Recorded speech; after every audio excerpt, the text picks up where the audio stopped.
The Meridian Hope was a beautiful ship. She carried 12,000 souls across the black emptiness of space. Families slept in their pods. Children dreamed of new worlds. Engineers checked systems. Doctors prepared medical bays for the journey ahead. They were simple people looking for a simple thing. A new home. A fresh start. A place to build something that would last. Captain Sarah Chen stood on the bridge and watched the stars move past. She had made this kind of journey before. 20 years in the colonial service had taught her many things. She knew how to read the silence of space. She knew how to keep her crew calm during the long, dark months between stars. She knew that the universe was vast and mostly empty and generally uninterested in the small affairs of human beings. She did not know that her ship had just crossed an invisible line. A line that existed only in the minds of beings she had never met. Beings who had claimed this region of space 8,000 years before humanity learned to make fire. The Velthari had many sacred places. Their empire spread across 400 star systems. They had conquered dozens of species. They had built monuments that would last until the stars themselves grew cold. And in this particular system, in this particular corner of space, they kept their breeding grounds. Here their queens laid eggs that would become the next generation of warriors and workers and thinkers. No outsider was permitted here. No exception existed. The Velthari did not make exceptions. They did not negotiate. They did not explain. They simply acted. The first warning Captain Chen received was also the last. 3 Velthari warships dropped out of faster-than-light travel. They appeared on her sensors like ghosts becoming solid, long dark shapes covered in weapons. Each one was 5 times the size of the Meridian Hope. Chen opened a communication channel. She began to speak. She wanted to explain that they meant no harm. She wanted to say they were just passing through. She wanted to offer apologies for whatever offense they had caused. She never finished her first sentence. The Velthari opened fire with everything they had. Plasma beams cut through the Meridian Hope like hot knives through paper. The shields failed in 3 seconds. The hull breached in 5. The reactor containment failed in 8.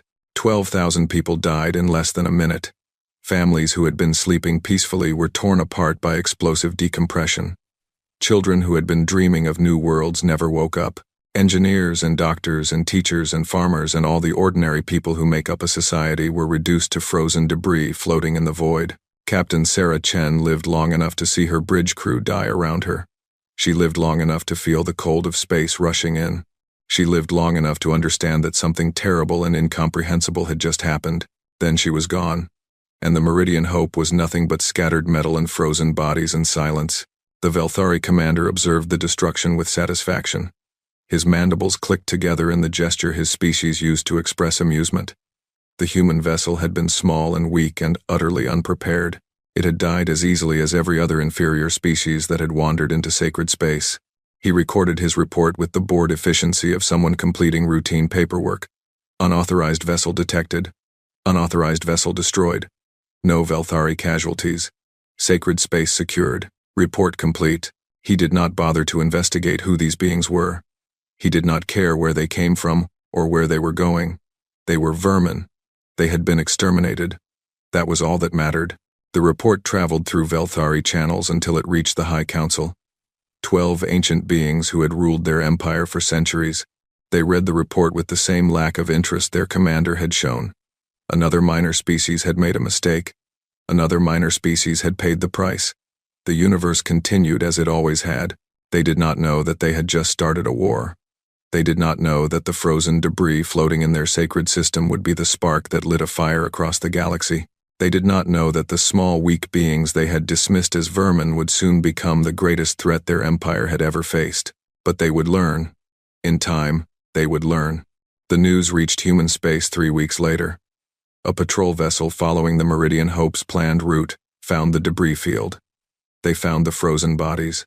They found the black boxes that recorded everything that had happened. The recordings spread across human civilization like a shockwave. 12 star systems heard the voice of Captain Sarah Chen trying to open communications. 12 star systems heard her scream cut short. 12 star systems saw the Velthari ships appear and fire without warning or mercy. The United Systems Council called an emergency session. Representatives from every human world gathered in the Great Hall on Earth. They watched the recordings together. They saw the faces of 12,000 dead, They heard the clicking laughter of the Velthari commander as he reported his kill. For a long moment after the recordings ended, no one spoke. The hall was silent except for the sound of breathing and the quiet weeping of those who could not contain their grief. Then the representative from Mars stood. She was an old woman named Elena Vasquez. She had served on the council for 40 years. She had seen humanity through many crises, but she had never seen anything like this. "We must contact the Velthari," she said. Her voice was steady despite the tears on her face. "We must demand an explanation. We must seek justice through diplomatic channels." The council agreed. They sent messages to the Velthari Dominion. They requested a meeting. They asked for answers. They hoped that this was all some terrible misunderstanding. They hoped that reason and communication could resolve what seemed unresolvable. The Velthari responded. They sent an ambassador.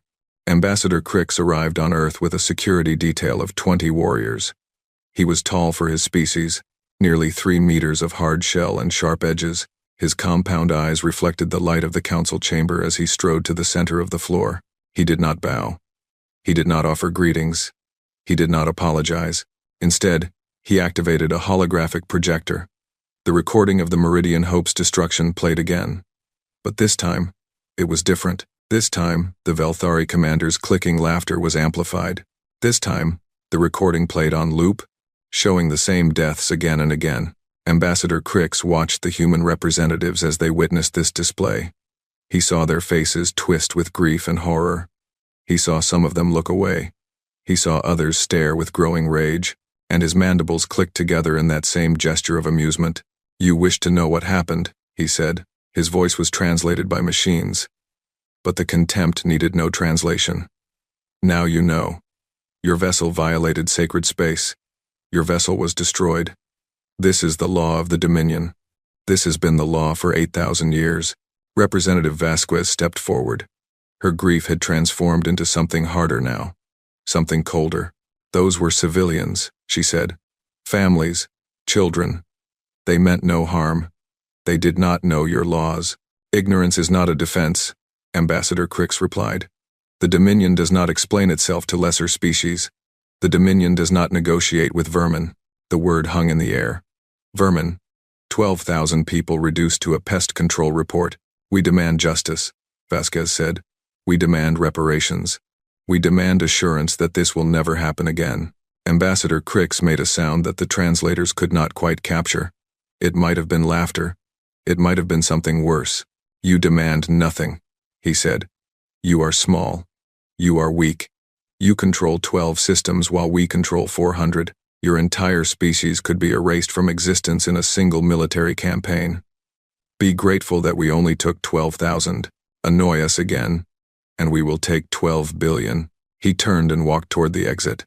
His security detail fell in around him. He did not look back. "Remember what you have seen today," he called over his shoulder. "Remember what happens to those who disturb the Dominion, and be thankful that we have chosen to let you live." Then he was gone, and the council chamber was silent once again. Representative Vasquez stood very still. Around her, the other representatives were speaking in urgent whispers. Some were crying, some were shouting, some were already calling for calm and measured response. But Vasquez was thinking.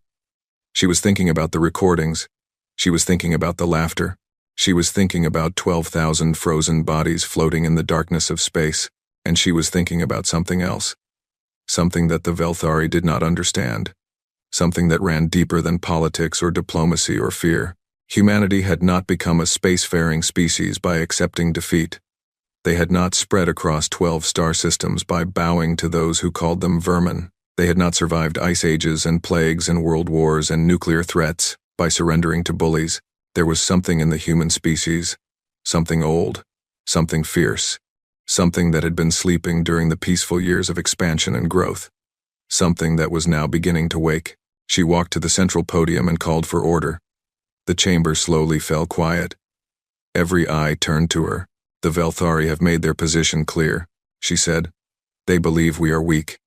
They believe we are vermin to be exterminated at their convenience. They believe that their 8,000 years of conquest have taught them everything there is to know about war." She paused. Her eyes moved across the faces of her fellow representatives. She saw grief there. She saw fear. But she also saw something else. Something harder. Something that had not been there before the Velthari ambassador delivered his message. "They are wrong," she said. "They do not know us. They do not know what we are capable of. They do not know that we have spent our entire existence fighting the elements, fighting disease, fighting each other. We are not a peaceful species that stumbled into space. We are survivors of 1 billion battles.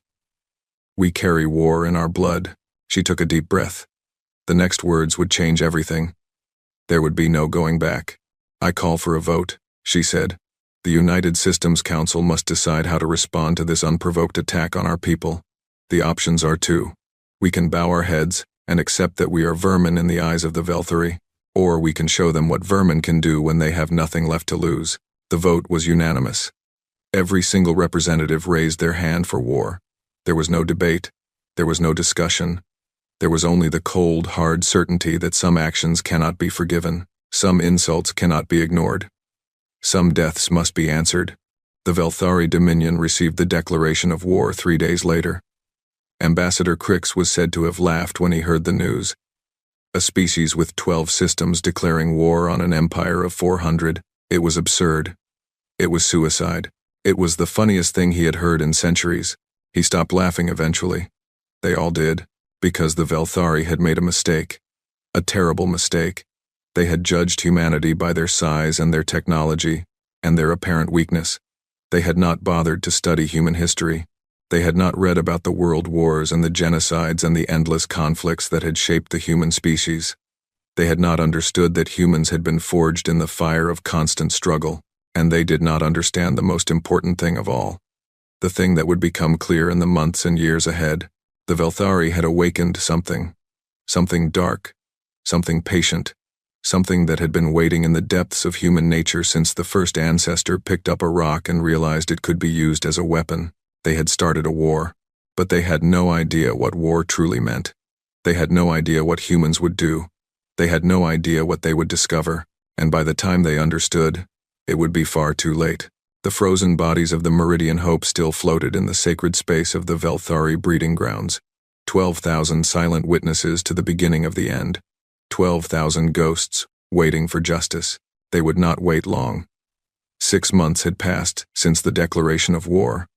6 months since the Velthari ambassador had laughed at the very idea of human resistance. 6 months since the galaxy had expected humanity to be crushed like every other small species that had dared to challenge the Dominion. Things had not gone according to plan. Supreme Commander Vraxis stood in his war room aboard the flagship Eternal Conquest. Holographic displays showed the current state of the conflict. Red markers indicated Velthari positions. Blue markers showed human forces. And there were far too many blue markers in places where only red should exist. He did not understand. None of his generals understood. The humans should have been defeated in the first week. They were outnumbered. Their technology was inferior. Their experience with interstellar warfare was practically non-existent. Every calculation had predicted a quick and easy victory. Instead, the Dominion had lost 4 major engagements. 12 warships had been destroyed. 3 colony worlds on the border had been raided and damaged, and the humans just kept fighting. "Explain this to me," Vraxis said to his gathered officers. His voice was calm, but his mandibles clicked with barely contained frustration. "How are these creatures still alive? How are they still fighting? We have crushed species 10 times their size. We have conquered civilizations 1,000 times older. Why are these vermin not extinct?" General Korthak stepped forward. He was old even by Velthari standards. He had served in 40 campaigns against 20 different species. He had never seen anything like the humans. "They do not fight like other species. Supreme Commander," he said. "When we attacked their border colonies, we expected surrender. That is what happens. We demonstrate overwhelming force. The enemy submits. This is the pattern that has held for 8,000 years." He paused. His compound eyes seemed troubled. The humans did not submit. When we bombed their cities, they hid in tunnels. When we landed troops, they attacked us from every direction. When we captured their leaders, new leaders appeared. When we killed those leaders, more appeared. They seemed to have an endless supply of beings willing to die. Vraxis waved a limb impatiently. "All species resist at first. The resistance always breaks. It is only a matter of applying sufficient pressure. With respect, Supreme Commander, I do not believe that will work here. General Korthax activated a display showing footage from the occupied human world of New Helsinki. Watch this. The footage showed a Velthari patrol moving through a ruined city. The soldiers were confident and well-armed. They had secured this area 3 days ago. All organized resistance had been crushed. Then the explosion came.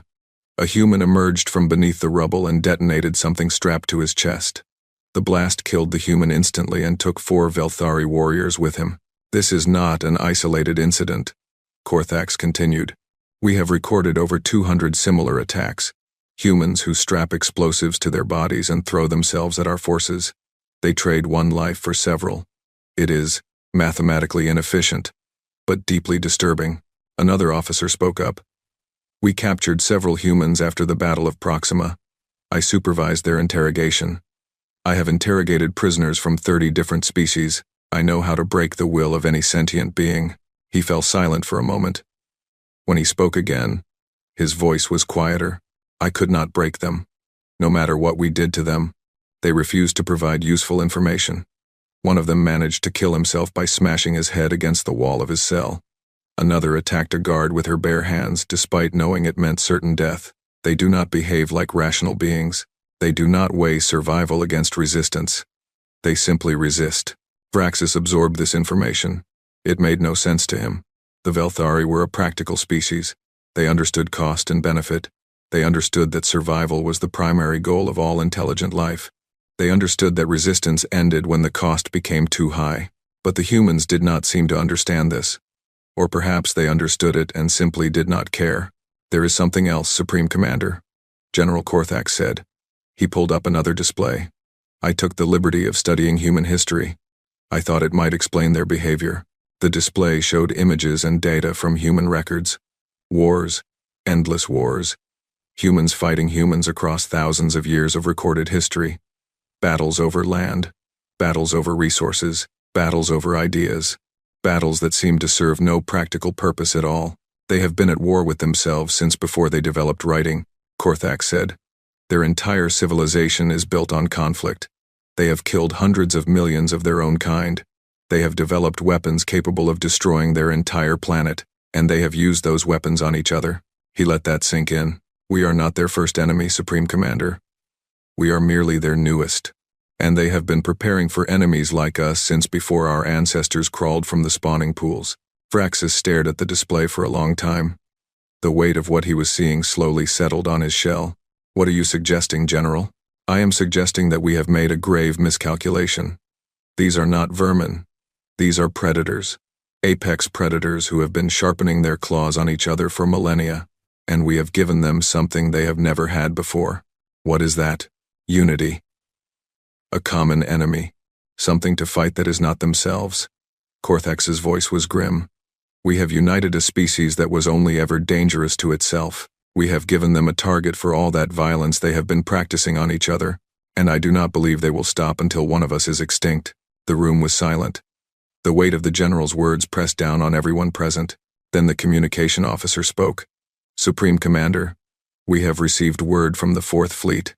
They engaged a human force at Kepler's Drift. The battle is ongoing. Vraxis turned to the main display. The 4th Fleet was one of their strongest formations. 30 warships under the command of Admiral Helcrix. They had been sent to crush the human presence in that sector once and for all. Show me, he said. The display flickered to life. It showed the Kepler's Drift system, a yellow star surrounded by rocky planets and a thick asteroid field. The Velthari fleet had arrived in force. Their ships were spreading out to search for the enemy, but something was wrong. The sensor readings were confused. The star's radiation was interfering with their equipment, and the humans were nowhere to be seen. Then the attack began. Human ships emerged from behind asteroids. They emerged from the radiation shadow of the star itself. They emerged from positions that should have been impossible to occupy. They hit the Velthari fleet from every direction at once. The 4th Fleet outnumbered the humans 5-1. It should have been an easy victory, but the humans had chosen their ground perfectly. The radiation disrupted Velthari targeting systems. The asteroids provided cover and obstacles, and the humans fought like nothing the Velthari had ever encountered. Their ships were smaller and less powerful, but they were faster and more maneuverable.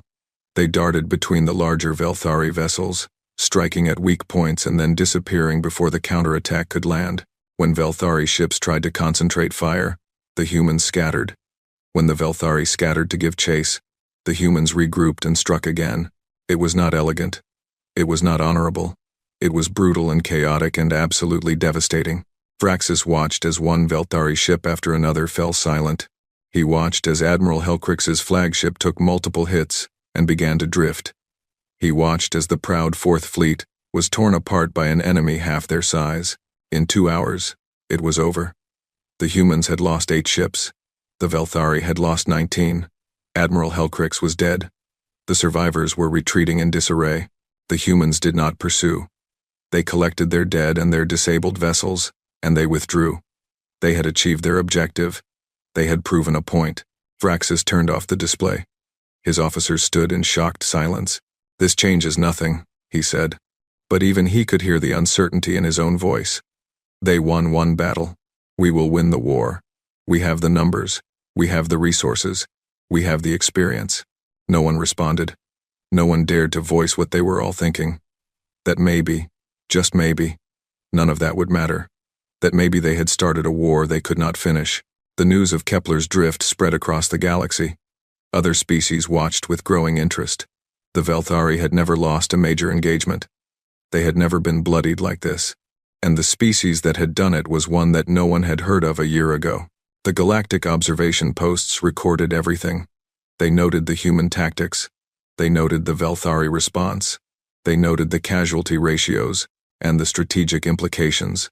And in quiet diplomatic channels, representatives of species long conquered by the Dominion began to whisper. If the humans could hurt the Velthari, perhaps the Velthari were not invincible after all. Perhaps the 8,000 years of Dominion rule were not as eternal as they seemed. The first cracks were forming. Tiny fractures in an empire that had seemed unbreakable. No one could see it yet. But the foundation was beginning to shake. On the occupied human worlds, the resistance grew stronger. News of Kepler's drift filtered through underground networks. Fighters who had been hiding in ruins and tunnels learned that the Velthari could bleed. They learned that their species was not giving up.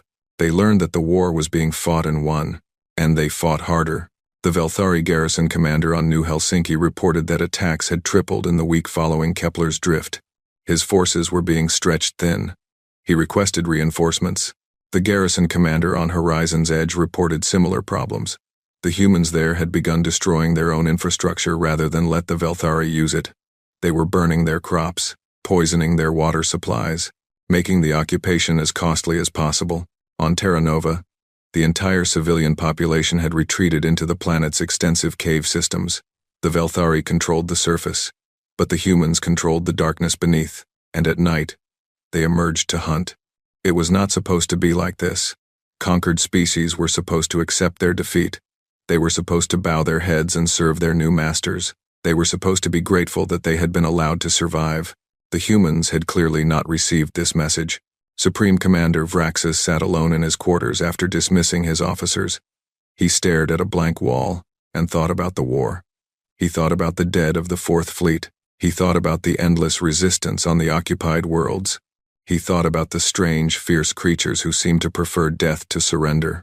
And for the first time in his very long life, he felt something he had never felt before. Something cold and unpleasant that crept along his shell and settled in his gut. He did not recognize it at first. It was too foreign, too strange. But eventually he understood what it was. It was doubt. And beneath the doubt, barely visible but growing stronger, was something even worse. It was fear. The humans had a saying that Vraxis would learn in the months ahead.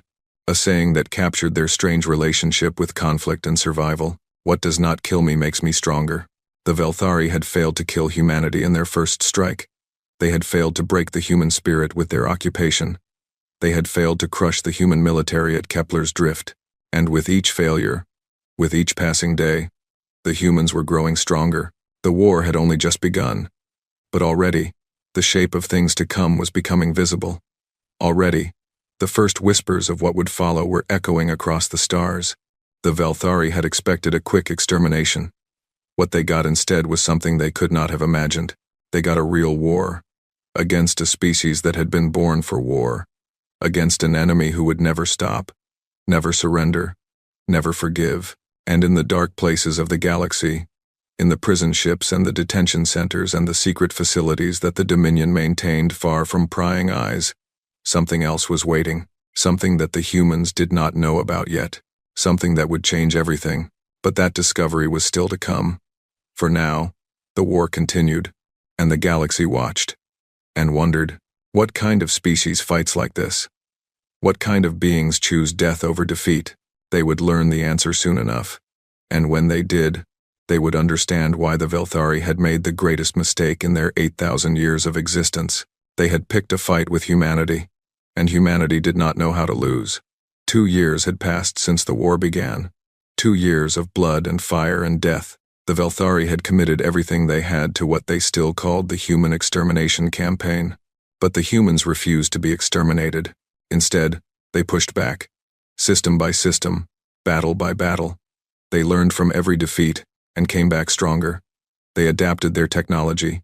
They improved their tactics. They built alliances with species who had suffered under Velthari rule. And now, for the first time, human forces stood on a Velthari world. The military installation on Cortex Prime had been one of the most heavily defended positions in the sector. It had taken 3 months of siege and 2 major assaults to breach its walls. The cost had been terrible. Thousands of human soldiers had died taking this place, but now it was theirs. And Lieutenant Commander Maya Rodriguez was leading the first team into the facility's lower levels. The upper floors had been what they expected: barracks, armories, command centers, the usual infrastructure of a military base. But intelligence had suggested that something else existed below, something the Velthari had gone to great lengths to hide. Maya moved through the dark corridors with her squad. Their lights cut through the gloom. The air smelled wrong, chemical, sterile, like a hospital or a morgue. "I don't like this, Commander," Sergeant Chen whispered. His weapon was up and ready. "This place feels wrong." Maya nodded. She felt it too. Something in her gut was screaming at her to turn back. But she had orders, and more than that, she had curiosity. What were the Velthari hiding down here? They reached a massive door. The Velthari script on it was translated by her helmet computer. It said only one word: repository. "Open it," Maya ordered. The engineers went to work. The door was designed to resist breaching, but the defenders were dead or captured. There was no one left to stop them. After 10 minutes of cutting and hacking, the door slid open. What they found on the other side would haunt Maya Rodriguez for the rest of her life. The room was enormous, the size of a cathedral, and it was filled with pods, thousands of them, row after row stretching into the darkness. Each pod was made of some kind of transparent material. Each pod was connected to a network of tubes and wires, and each pod contained a body. Maya walked forward in a daze. Her squad spread out around her. She heard gasps and curses through her communication system. She heard someone start to pray. She stopped in front of the nearest pod and looked at what was inside. It was a human, a woman. She looked young, maybe 20 years old. Her eyes were open and staring at nothing. Her mouth was slightly open as if frozen mid-breath. She was completely still, but she was not dead. The monitors on the pod showed life signs: heart rate, brain activity, respiration. Everything was functioning. Everything was normal, except that she had been like this for 2 years. According to the data on the pod, she had been placed here just days after the Meridian Hope was destroyed. Maya's blood ran cold. The Meridian Hope, the ship that had started the war. The ship whose destruction had been shown in that horrible recording. They had been told there were no survivors. They had been told everyone died in the attack. They had been lied to. "Commander." Sergeant Chen's voice was strange, strangled. "You need to see this." Maya walked to where Chen was standing. He was in front of a different section of the repository. These pods were older, much older. The beings inside them were not human. They were Thexian, a species that had been conquered and supposedly wiped out by the Velthari 600 years ago. Next to them were Vorlan, extinct for 800 years. Next to them were beings that Maya did not recognize at all. Species whose names had been erased from history so long ago that no record of them remained. "They're all alive," Chen said. His voice was barely a whisper. "All of them. They're all still alive." Maya looked at the nearest Thexian pod. The being inside was frozen just like the human woman. Eyes open, mouth slightly parted, perfectly preserved, perfectly conscious. She checked the data. This Thexian had been in stasis for 612 years. 600 years. Trapped in a body that could not move, imprisoned in a mind that could not sleep, aware of every second, of every minute, of every hour, of every day, for more than half a millennium. Maya had seen horror before. She had fought in battles where the dead piled high. She had held dying soldiers in her arms and watched the light leave their eyes. She thought she understood suffering. She was wrong. This was not death. This was worse than death. This was the removal of death as an option. This was eternal imprisonment in your own flesh. Get command on the line, she said. Her voice was steady despite the screaming in her head. Get them now. The news spread quickly, too quickly to contain. Within hours, every human in the war zone knew what had been found on Cortex Prime. Within days, every human everywhere knew, and humanity's response was unlike anything that had come before. The war had begun as revenge for the Meridian Hope. It had continued as a matter of survival. But now it became something else, something deeper, something that reached into the darkest parts of the human soul. The scientific teams arrived on Cortex Prime and began their work. They studied the pods. They analyzed the technology. They tried to understand what the Velthari had created. What they found was elegant in its cruelty. The stasis pods did not simply freeze the body. They maintained perfect awareness while preventing any physical response. The beings inside could see when the lights were on. They could hear when sounds were made. They could feel the cold of the pod and the needles in their flesh and every itch they could not scratch. But they could not move. They could not speak. They could not even blink. And they could not go insane. The pods included neural inhibitors that prevented the brain from shutting down in response to trauma. The victims were forced to remain sane, forced to experience every moment, forced to think and feel and suffer without end. Some of the pods had been active for over 6,000 years. Dr. Elizabeth Shaw led the medical team assigned to wake the survivors. It was the hardest work she had ever done.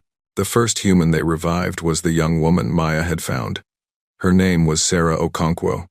She had been a teacher on the Meridian Hope. She had been 23 years old when the ship was destroyed. She had been in a pod for 2 years. When they woke her, she started screaming. She screamed until her voice gave out. Then she kept trying to scream. Her mouth opened and closed, but no sound came out. It took 6 hours for her to stop. It took another 12 before she could form words. I could feel it, she said. Her voice was broken, ruined, every second. I could feel the needle going in. I could feel the cold. I could feel the time passing. I counted the seconds at first, then the minutes, then the hours, then I lost count, but I never stopped feeling. I never stopped thinking. I never stopped being afraid. She looked at Dr. Shaw with eyes that had seen something no human should ever see. Do you know what I wanted more than anything? She whispered. More than rescue. More than freedom. More than seeing my family again. What? Dr. Shaw asked. I wanted to die. I begged. I prayed. I pleaded with every god I had ever heard of. Just let me die. Just let this end. But it never ended. It just went on and on and on. She started laughing then. A horrible broken sound that had nothing to do with joy. And you know the worst part? The very worst part? 2 years. That's how long I was in there. 2 years. Some of those others have been in there for thousands of years. Thousands. And they're still awake. They're still thinking. They're still begging to die. Dr. Shaw had to leave the room. She made it to the corridor before she vomited. The galactic community learned of the discovery soon after. Species that had remained neutral in the war watched the recordings from Cortex Prime. They saw the pods. They saw the survivors. They heard the testimonies. And they understood at last what the Velthari truly were. This was not conquest. This was not victory. This was something far darker. The Velthari did not simply defeat their enemies. They collected them. They preserved them. They kept them alive and aware for millennia as trophies of their triumph. Death was mercy. Death was escape. The Velthari had found something worse than death, and they had inflicted it on countless beings across 8,000 years of empire. The first species to join humanity's war was the Nexari. They had been Velthari vassals for 300 years. Their ancestors had been conquered and many had simply disappeared. Now they knew where those ancestors had gone. The second was the Corvani, then the Thres, then a dozen more. Species who had lost family and friends to the Velthari. Species who now understood that their dead might not be dead at all, might be trapped even now in some hidden repository. Counting the seconds of an endless nightmare, the alliance grew. The war expanded. What had been a conflict between two species became something much larger. A coalition of the wronged, an army of the outraged, a force united by a single terrible truth. The Velthari Dominion had built their empire on a foundation of suffering beyond imagination, and that foundation was about to collapse. Admiral James Okonkwo stood on the bridge of his flagship and watched the fleet assemble. The human vessels were joined by ships from a dozen different species. More were coming every day. He was Sarah Okonkwo's father. He had thought his daughter was dead. He had mourned her for 2 years, and then he had learned the truth. She was alive. She was recovering. She was broken in ways that might never heal, but she was free. And the monsters who had done this to her were still out there, still running their repositories, still collecting their living trophies. Not for much longer. Send the message, Admiral Okonkwo said. His voice was calm. His hands were steady, but his eyes burned with something that the Velthari would learn to fear. To all ships, to all commands, to all allies, the objective has changed. We are no longer fighting for revenge. We are no longer fighting for survival. We are fighting to end this. Completely. Permanently. Forever. He paused. The fleet waited. The Velthari have shown us what they truly are. They are not conquerors. They are not warriors. They are collectors of suffering. They have built their empire on the pain of billions, and we are going to tear it down. The transmission ended. Across the fleet, across the alliance, beings of a dozen different species heard his words and understood. This was no longer a war. This was a reckoning, and it was coming for the Velthari whether they were ready or not. In her recovery room on Earth, Sarah Okonkwo watched the stars through her window. She had been told what was happening. She had been told about the alliance. She had been told about her father's fleet. Part of her felt nothing. The pods had taken something from her, something essential. She was not sure she would ever get it back. But another part of her felt something else. Something small and fierce that had survived even 2 years of endless suffering. Hope. The Velthari had shown humanity something worse than death. And humanity had responded not with despair but with rage, with purpose, with determination. They would find every repository. They would free every prisoner. They would make sure that no one ever suffered in those pods again. And the Velthari would learn a lesson that they should have learned 8,000 years ago. There are some things you simply do not do. There are some lines you simply do not cross. And when you cross them, when you show the universe the depths of cruelty you are capable of, you should not be surprised when the universe responds in kind. The reckoning had begun, and there would be no mercy. 4 years had passed since the war began. The Velthari Dominion was dying. It did not die quickly. An empire that had stood for 8,000 years does not collapse overnight. But the end was coming. Everyone could see it. Everyone could feel it. Supreme Commander Vraxis stood before the High Council and delivered his report. The news was not good. The news had not been good for a very long time.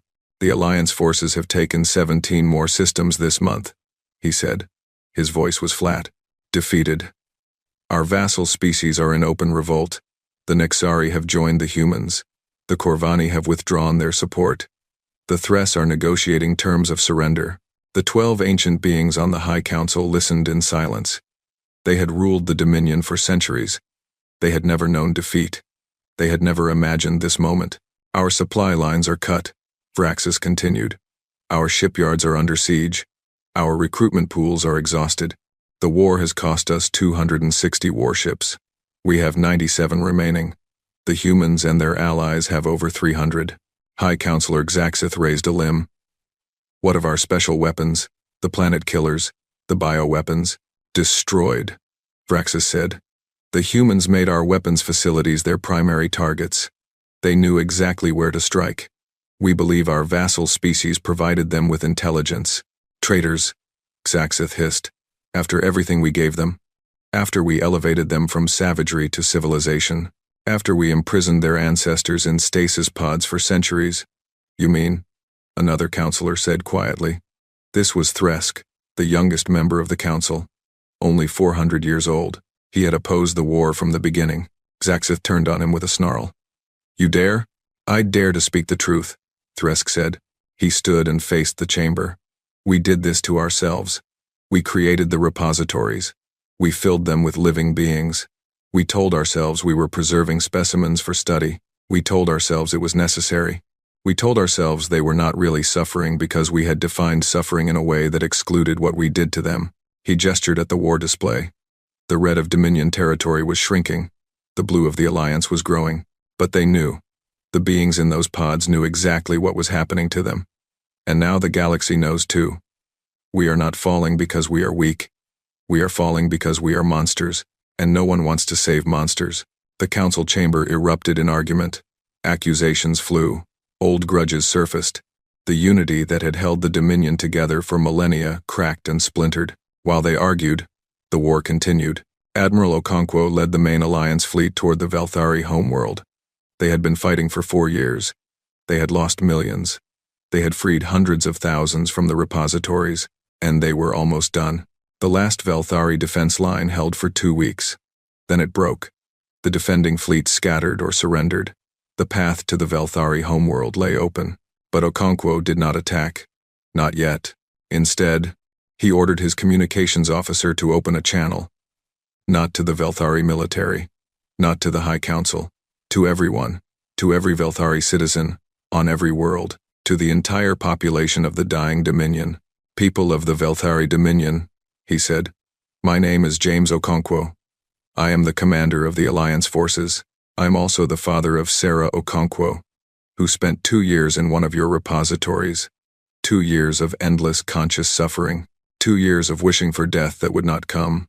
He paused. Let his words sink in. "You have been told that we are savages. You have been told that we are vermin. You have been told that your empire is righteous and just and necessary. But I wonder, have you been told the truth about the repositories?" The broadcast included footage, video from Cortex Prime and a dozen other facilities, the endless rows of pods, the beings frozen inside them, the survivors and their testimonies. "This is what your empire is built on," Okonkwo said. "This is what your leaders have been doing for 8,000 years. Not conquest, not victory, imprisonment, torture, the deliberate infliction of suffering beyond imagination." On Velthari worlds across the Dominion, citizens watched. They saw the pods. They saw the beings inside. They heard the screaming of those who had been freed. Many had known about the repositories. It was an open secret among the military and the upper classes, but it had always been spoken of in abstract terms: preservation of specimens, maintenance of order, necessary measures. Now they saw what those words really meant. "We did not come here to destroy you," Okonkwo continued. "We came here to end this, to free the prisoners, to ensure that no being ever suffers in your pods again. If you help us, if you stand aside or join us, there will be peace. There will be justice. There will be a chance to build something better." He leaned forward. "But if you resist, if you fight to protect the monsters who created the repositories, if you choose to die defending the indefensible, then we will not stop. We will not negotiate. We will not show mercy. The choice is yours." The broadcast ended, and across the Velthari Dominion, beings began to make their choices. On the homeworld, protests erupted. Young Velthari who had never known war demanded answers. They marched on government buildings. They called for the High Council to respond. Some military units remained loyal. They tried to suppress the protests, but other units joined the protesters. Soldiers who had seen the footage, officers who had served in the repositories and never spoken of what they saw, commanders who had always suspected but never wanted to know. The civil war began quietly. A unit refusing orders here, a base changing sides there. Small cracks that spread and deepened. High Counselor Exaxith tried to rally the faithful. He gave speeches about honor and tradition and the necessity of resistance. But fewer and fewer listened. The recordings from the repositories played on a loop across every network. The truth could not be unseen. 3 days after Okonkwo's broadcast, a faction of the military moved against the High Council. They were led by Commander Thresk, who had shed his council robes and put on the armor he had worn as a young officer. The coup was swift. The Loyalists fought, but they were outnumbered. By nightfall, the High Council was in custody. Thresk broadcast a message to the Alliance fleet. His voice was tired but determined. "People of the Alliance, I am Commander Thresk. I have assumed control of the Velthari government. We wish to end this war. We accept your terms. Unconditional surrender. Release of all prisoners. War crimes tribunals for those responsible for the repositories. He paused. We know this will not be easy. We know there is no forgiveness for what was done. But we wish to try. We wish to become something better than what we were. We ask only for the chance. Admiral Okonkwo received the message on his bridge. He did not smile. He did not celebrate. Too many had died for this moment. Too many were still suffering in pods they had not yet found. Respond, he said. Tell them we accept their surrender. Tell them the fleet will arrive in orbit within the day. Tell them to begin opening the repositories immediately. Every single one. No exceptions. No delays. He looked out at the stars. The war was ending. But the work was just beginning. And tell them this, he added. The galaxy is watching. What happens next will define the Velthari for the next 8,000 years. They can choose to be remembered as the species that committed atrocities. Or they can choose to be remembered as the species that faced those atrocities and tried to make them right. The surrender was signed 3 days later. The terms were simple and absolute. All repositories would be opened. All prisoners would be freed. All those responsible for the program would face justice. The Velthari would provide full cooperation and full transparency. The work of liberation began immediately. Teams spread across former Dominion space. They found repositories on dozens of worlds. Hidden facilities buried deep underground or orbiting in the darkness between stars. Each one was a horror. Each one contained beings who had been suffering for years or decades or centuries. Each one required careful work to free the prisoners without causing additional harm. Many could not be saved. Beings who had been in stasis for thousands of years often died when freed.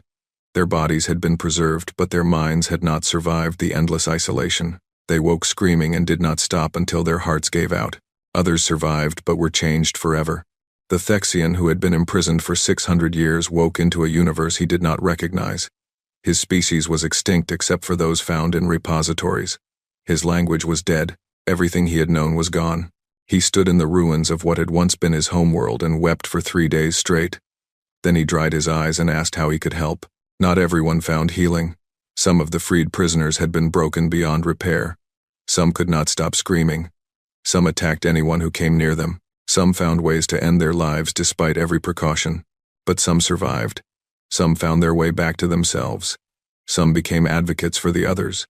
Some testified at the tribunals that brought the architects of the repository system to justice. The trials lasted for years. Hundreds of Velthari officials were tried and convicted. Some were executed. Others were sentenced to serve the beings they had harmed. Others were stripped of their positions and their wealth and left to rebuild their lives from nothing. The hardest cases were the soldiers and workers who had simply followed orders. The ones who had maintained the pods. The ones who had processed the prisoners. The ones who had known what they were doing but had told themselves it was not their responsibility. There were no easy answers. There was no perfect justice. But there was accountability. And there was change. The Velthari Dominion ceased to exist. In its place arose something new.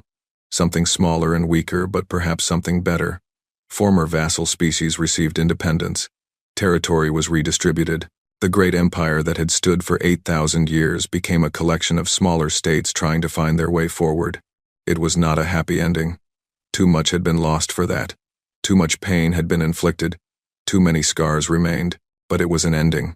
The pods were empty. The prisoners were free. The beings who had built the repositories were dead or imprisoned, or stripped of power. And across the galaxy, species looked at humanity with new eyes. Not with fear of human military power, but with something else. Respect, wonder, perhaps even gratitude. The humans had done something that no one else had managed in 8,000 years. They had looked at an ancient evil and refused to accept it. They had fought and bled and died to end it. They had not stopped until it was done. That meant something. In a galaxy full of species who had learned to accept injustice as inevitable, humanity had stood up and said no. Had said this is wrong and we will not allow it to continue. It was not much, perhaps, but it was something. A small light in a very dark universe. And maybe, just maybe, it was enough. 10 years had passed since the war ended. The galaxy had changed. Everything had changed. The memorial station orbited in silence. It hung in the exact spot where the Meridian Hope had been destroyed, where 12,000 souls had been torn apart by Velthari weapons, where everything had begun. The station was not large. It did not need to be. It was a place of remembrance, not celebration, a simple structure of white metal and clear glass, designed to reflect the stars and hold the names of those who had died, not just the humans of the Meridian Hope. All of them. Every being who had suffered in the repositories, every species that had been imprisoned, every individual who had experienced that fate more dreadful than dying. The names covered every surface. They scrolled across displays that never stopped. Millions of names, billions of names, 8,000 years of suffering given form and recognition. Admiral James Okonkwo visited the station on the anniversary of the war's end. He was old now. The years of battle had worn him down. His hair was white and his hands shook slightly, and he walked with a cane that he hated but needed. But he came every year. He would keep coming until he could not come anymore. He stood before the section that held the names from the Meridian Hope. His eyes found one name among the 12,000. His wife, Emily. The woman he had loved for 30 years. The woman who had been on that ship because she wanted to see their daughter's new home. She had died in the attack. Unlike Sarah, she had not been taken alive. She had been in the section of the ship that was vaporized instantly. A small mercy, perhaps. The only mercy that day had offered. He touched the glass where her name was etched. He did not speak. There was nothing left to say that he had not said 1,000 times before. After a while, he moved on. There was someone waiting to see him. The journalist was young. Corvani, by the look of her, one of the species that had joined humanity during the war. She had been a child when the fighting ended. She had grown up in a galaxy shaped by what had happened. Admiral Okonkwo, she said. Thank you for agreeing to this interview.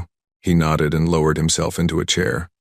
The journalist activated her recording device. I wanted to ask you about the war, she said. About why humans fought so hard. About what drove you to keep going when the odds were so terrible. Okonkwo was quiet for a moment. He had answered this question many times. He had given speeches and written essays, and sat through countless interviews. But each time, he tried to find the truth again, tried to capture something that perhaps could never be fully captured. We didn't start out as warriors, he said finally. Humans, I mean. We were farmers and builders and artists. We wanted to explore the stars. We wanted to find new homes. We wanted to be part of something larger than ourselves. He looked out the window at the stars. But we also carry something else, something dark. We've spent our entire history hurting each other. Wars and genocides and cruelties beyond counting.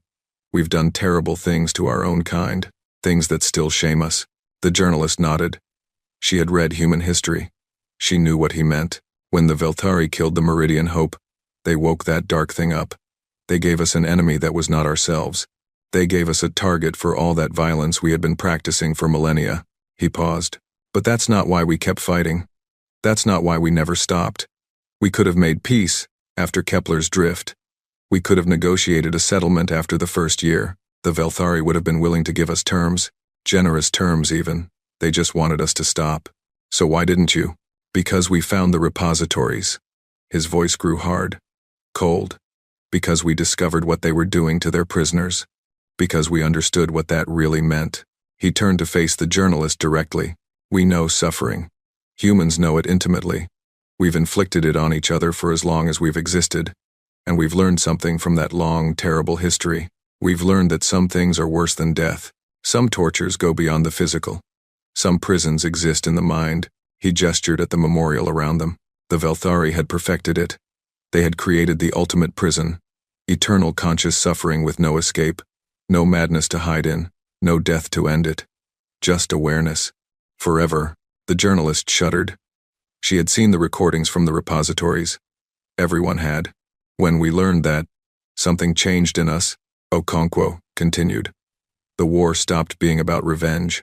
It stopped being about survival. It became about something else. Something that I think defines us as a species. What was that?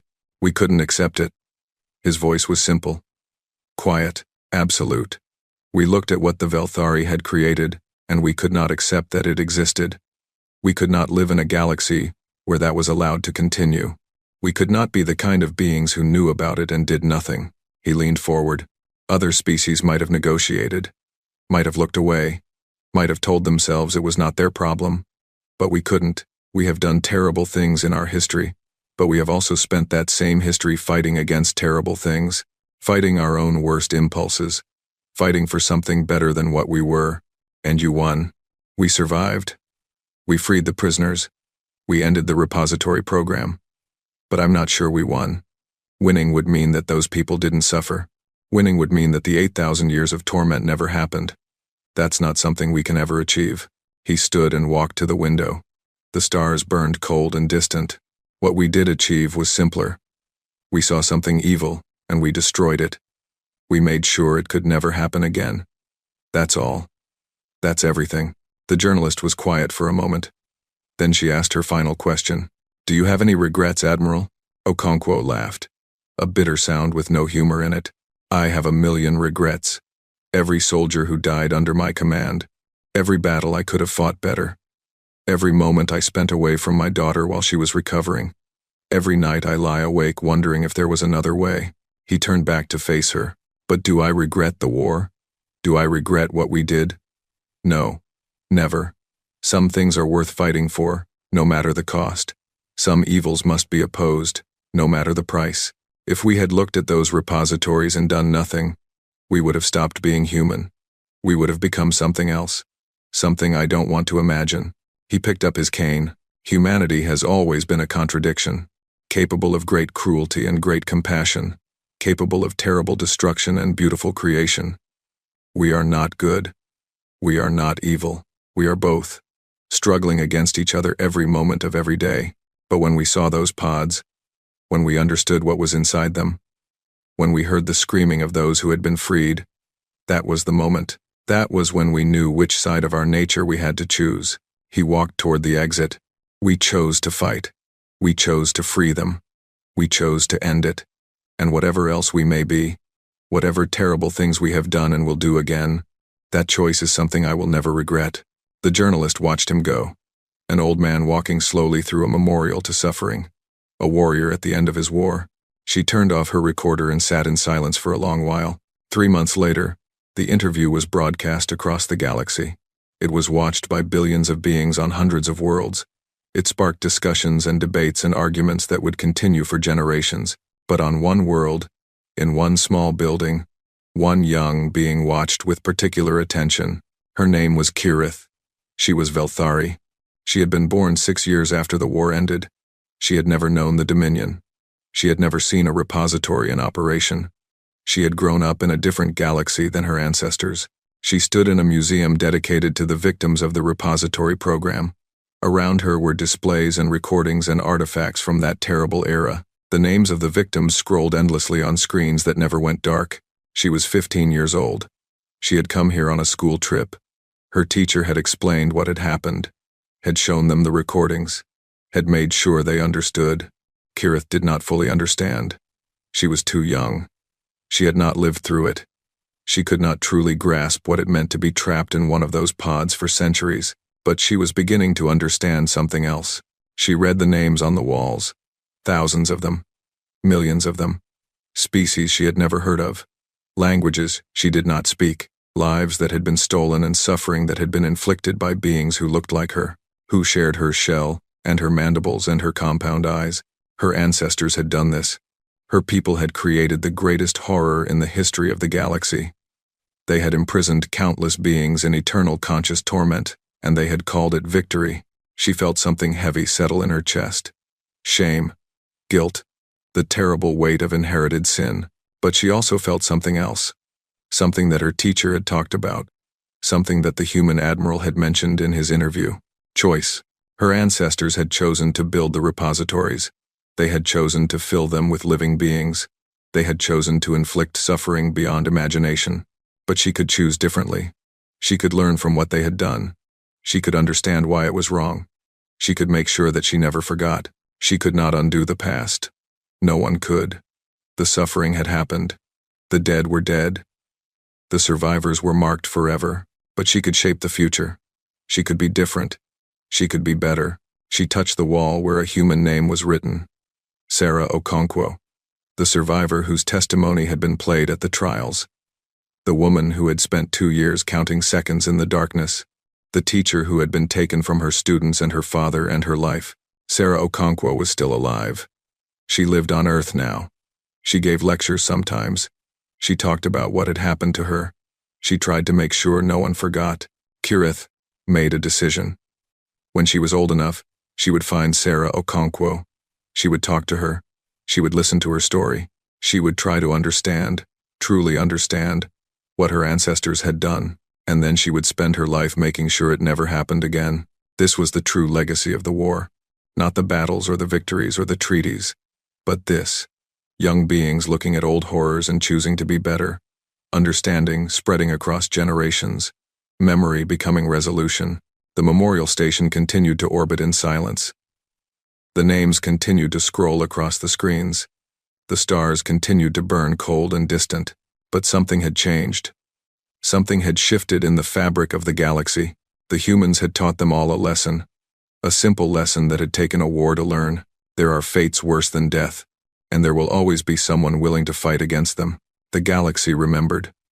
The galaxy would not forget, and somewhere, in the vast cold darkness of space, 12,000 ghosts finally found peace. Their deaths had not been in vain. Their suffering had not been meaningless. From their loss, something had grown. Something that would last. Not just memory. Not just justice. Hope. The hope that beings could be better than their worst impulses. The hope that evil could be opposed and defeated. The hope that even the darkest chapters could end and give way to something brighter. It was not much, perhaps. But it was enough. It would have to be enough. And in the end, maybe that was what it meant to be human. To look at the darkness and refuse to accept it. To fight for something better even when victory seemed impossible. To believe that tomorrow could be different from today. The Velthari had learned the lesson too late. They had thought they were invincible. They had thought they were above consequences. They had thought that 8,000 years of dominance meant 8,000 more. They had been wrong, and the humans had taught them why. Not because humans were stronger or smarter or more advanced, but because humans understood something that the Velthari had forgotten. Every being deserves a death. Every suffering deserves an end. Every prison deserves a key. When you take those things away, when you create a fate more dreadful than dying, you awaken something. Something old and fierce and absolutely unstoppable. You awaken justice, and justice, in the end, always wins. The memorial station floated in silence. The names scrolled on forever. The stars burned cold and bright, and the universe continued, carrying the lesson forward into an uncertain but hopeful future. Some things are worth fighting for. Some evils must be opposed, and some fates are too terrible to allow. Humanity had proven that. The galaxy had learned. The story was over, but its meaning would endure forever.